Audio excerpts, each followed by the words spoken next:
I give the floor now to the representative of Indonesia.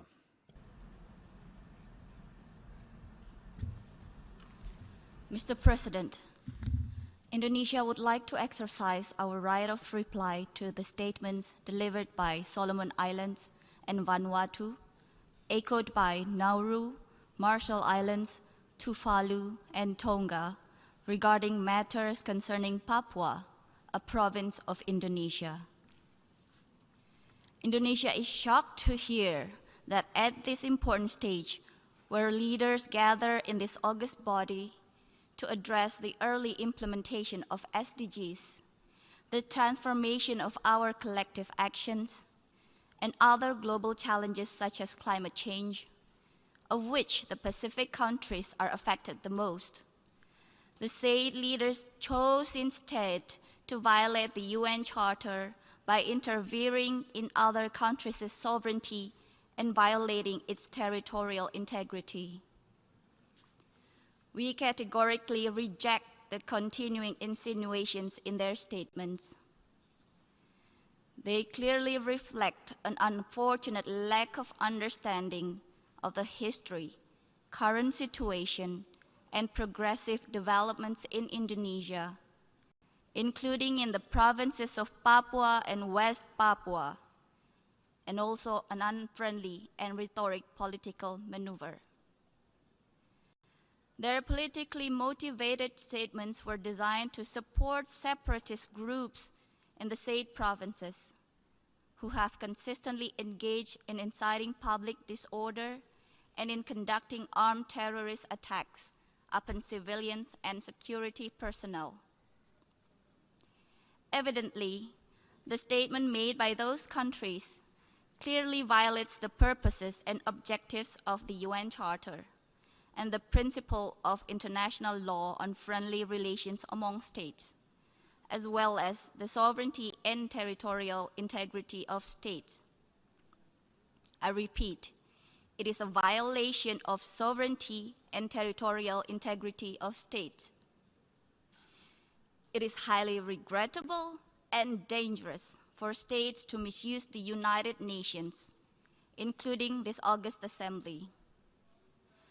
These countries are using the General Assembly to advance their domestic agenda and for some countries to divert attention from political and social problems at home. The said countries are also using false and fabricated information as the basis of their statement. The conducts of these countries undermine the UN Charter and are detrimental to the credibility of this Assembly.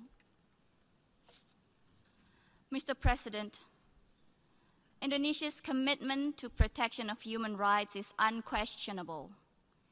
Indonesia is a founding member of the Human Rights Council.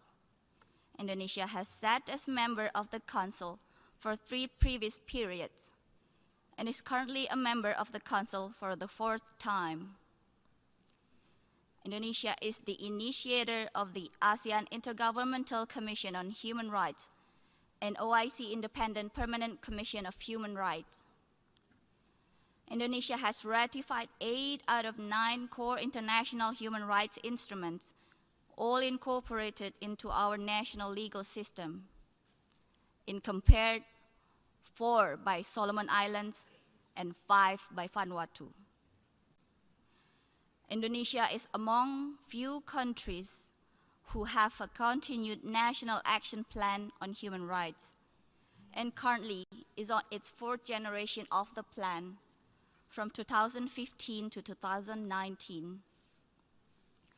Indonesia has an active and robust National Commission on Human Rights since 1993, vibrant civil society and free media. Indonesia is also a country with full-fledged democracy in function. With such a vibrant national democracy, coupled with the highest commitment to the promotion and protection of human rights at all levels, it would be nearly impossible for any human rights allegations to go unnoticed and unscrutinized. Mr. President, we reaffirm that there are domestic mechanisms in place at the national level in Indonesia as well as at the provincial level in Papua and West Papua. For our part, Indonesia will continue to give appropriate focus to the development of Papua and West Papua provinces, and to the best interest of all.